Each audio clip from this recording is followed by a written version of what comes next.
U.S. President Donald Trump just put a 1,000-mile-class cruise missile on the table, and the room went quiet. On October 12 to 13, 2025, Donald Trump said he may send Tomahawks to Ukraine if Russia refuses to move toward ending the war. The Kremlin called it escalation. Kyiv answered with a promise it's repeated with every long-range tool it has received.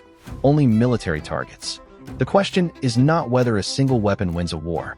It's whether the decision to talk about that weapon, publicly, conditionally, forces your opponent to spend, scatter, and stall before the first missile ever flies. Aboard Air Force One, Trump framed Tomahawks as leverage, an option, not a promise, paired with the possibility of a call to Vladimir Putin. That blend of pressure and ambiguity is the essence of coercive diplomacy. Within hours, Moscow spokesman stamped the idea as a qualitative shift. That's a tell. If a threat isn't credible, you ignore it. If it is, you define it as dangerous and hope the other capitals blink. Kyiv, by contrast, leaned into legality and discipline, the same message that unlocked Storm Shadow, ATACMS, and everything else that stretches Ukraine's reach. We will hit military assets, we will follow rules, and we will use range to deter, interdict, and force your logistics to live in fear. The reason this signal triggers so much activity is simple. A Tomahawk is a subsonic cruise missile with range commonly cited well beyond 1,000 miles, depending on block and profile. It flies low, folds into terrain, and arrives with accuracy that makes fixed targets feel temporary. Airfields that launched glide bomb runs, depots that fed those runs, rail junctions that pulsed at night, and command nodes that orchestrated the whole thing now live under a time tax. Every shift, every sortie, every train schedule inherits a question. Are we still far enough away? But range on a spec sheet isn't the same as leverage on the ground. The missile is only half the story. Ukraine would need crews, mission planning tools, secure networks, and launch infrastructure, plus the policy rules that define where the weapon may go. If deliveries came with strict geographic constraints, you still get pressure on Crimea, on the Azov coast, on occupied nodes that feed the front, and that matters. Loosen the rules to include critical military targets inside Russia, and you force a deeper defensive redistribution. Range redraws maps in a way accountants can measure. How Tomahawks would reach Ukraine is a policy puzzle with 3 pieces, none of them trivial, all of them feasible.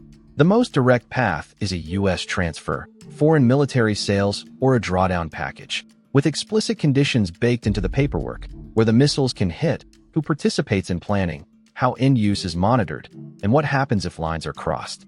That route is legally well-traveled, but politically steep, because Washington has managed long-range gifts with care to limit escalatory risk while still erasing Russian assumptions about safe depth. A second route is allied indirection. The United States sells Tomahawks to a NATO partner, integrates basing and access, and lets Ukraine benefit without a pure bilateral handoff. The third route is ground-launched integration under Ukrainian control, a technical problem solvable with time, secure sites, and layered defenses that keep launchers alive under constant scrutiny. All of it is compatible with a signal that extracts concessions today. Russia's rhetoric telegraphed concern because rhetoric is a tool, too. Dmitry Peskov cast Tomahawks as a major escalation. Dmitry Medvedev strapped an old Cold War worry to the message. Once a missile is launched, can anyone know what it carries? In real planning, militaries read context, where something launches, how it flies, what it hits, to infer payload and intention. The risk of misinterpretation exists, but it is bounded by channels and doctrine built for worse moments than this. Moscow emphasizes ambiguity to spook allies, stretch the news cycle, and raise the political price of U.S. resolve. Belarus tried a different line, suggesting Trump's comment is pressure, not promise. That may be true in the near term and still miss the point. Pressure that forces your adversary to disperse aircraft, move radars, and thicken rear area defenses pays off before hardware arrives. You can measure it in the fuel burned by convoys and the time lost to rehearsing new procedures. Kyiv's answer is restraint with teeth. The promise to hit military targets only is not just moral positioning. It's the diplomatic key that has unlocked every step of deeper capability so far. It keeps partners aligned. It counters Russian propaganda about indiscriminate strikes, and it preserves the coalition logic that underwrites Ukraine's entire air and missile denial architecture. More importantly, that restraint creates tradable value. Even if Tomahawk deliveries never materialize, the moment can be turned into other gains. more Patriot interceptors to protect the grid through winter, faster munitions for arriving F-16s, longer-range ATACMS reloads, and counter-UAV kits that pay dividends right now. The best coercive signals are paired with immediate, concrete benefits that make the threat look less like a bluff and more like the edge of a larger package. The calculus of escalation management is threefold: signaling, geography, and timing. The signaling piece is already in motion. The geography piece will decide how far pressure radiates into Russia's rear. The timing piece is where policy meets calendar. Training crews and building out secure mission planning take months, not weeks. Secure basing and layered protection for any ground component take time and deception. If the point of this episode is to move the Kremlin's calculus now, then the smartest play is to pair tomorrow's long-range leverage with today's hard defenses. Keep Patriot belts fed, add short-range counter-drone layers where glide bombs start their terminal runs, and push electrical grid protection so Russia's winter strategy grows more expensive by the day. Run those variables forward and three outcomes emerge. In the best case, the signal lands. Russia cools its strikes on cities and infrastructure, repositions high-value assets, and edges toward talks with something real on the table. Washington turns the Tomahawk conversation into a broader aid package that keeps Ukrainian sky denial sharp. In the base case, no missile is shipped immediately, but the threat accelerates everything else. Interceptor reloads, counter-UAV saturation, and allied long-range options that collectively nudge Russian defenses into a perpetual game of catch-up. In the worst case, deliveries happen with muddy rules, rhetoric spikes, and the risk of misread intentions rises.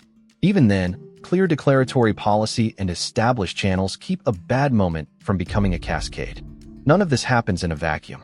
The war already taught everyone that range plus software beats mass without adaptation. Russia's air campaign leans on rear sanctuaries, airfields that launch glide bomb sorties and logistics yards that push munitions forward by rail. Those nodes survive because they sit far from most of Ukraine's current missiles and drones, or because the defenders can concentrate enough interceptors to make attacks costly.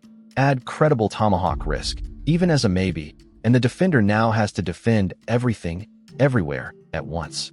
That means moving air defenses off the line to shield bomber bases, shifting repair units to cover deeper depots, and padding schedules for trains that used to move on muscle memory. Every one of those choices costs time, attention, and ammunition. Wars are decided by those three as much as by territory. There's a deeper strategic echo in the Tomahawk talk, and it has nothing to do with brand. Long-range precision forces your opponent to manage uncertainty at range. Even if the White House ultimately draws tight geographic boundaries, the possibility that the boundaries might widen later is a pressure generator all by itself.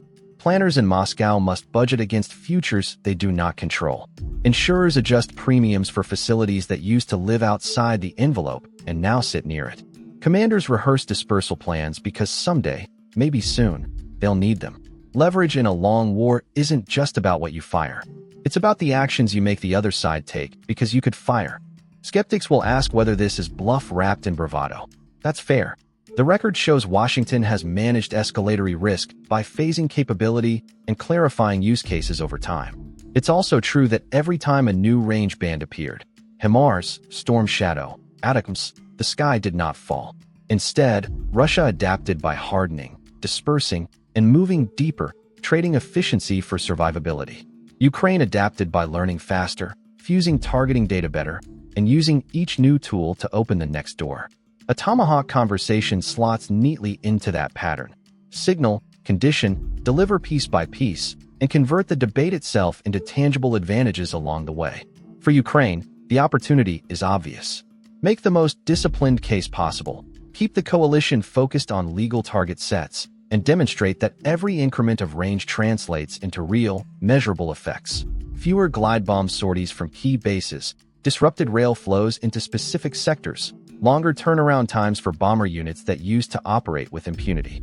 For Russia, the dilemma is uglier. Either absorb the risk and keep pressing the air campaign at current intensity, or pull defenses and assets back to guard the nodes that make that campaign run. Both choices impose attacks. The first risks losses that are hard to replace. The second cedes initiative and slows the machine. In the end, the measure of this moment won't be whether a press pool quote becomes a shipment. It will be what moved because the quote was said. Watch for bomber relocations. Watch for new SAM belts around rail hubs that never had them. Watch for longer gaps between large glide bomb waves. Watch for grid strikes that get blunted by thicker interceptor stacks because partners sensed leverage and rushed reloads. Watch which bases get quiet and which ones suddenly sprout more camouflage than aircraft. These are the tells that matter because they convert talk into cost. So the bottom line is clear enough.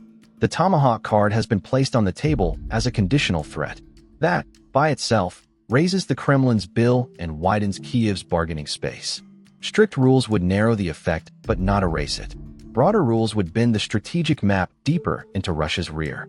Either way, the conversation already shifted from a question of whether to a question of price and timing. And in a war where time, attention, and ammunition decide more than slogans, forcing your opponent to pay up front is not a bluff. It's leverage doing its job. If you want clear, sourced defense analysis without the noise, subscribe. Hit the bell so you don't miss the next breakdown.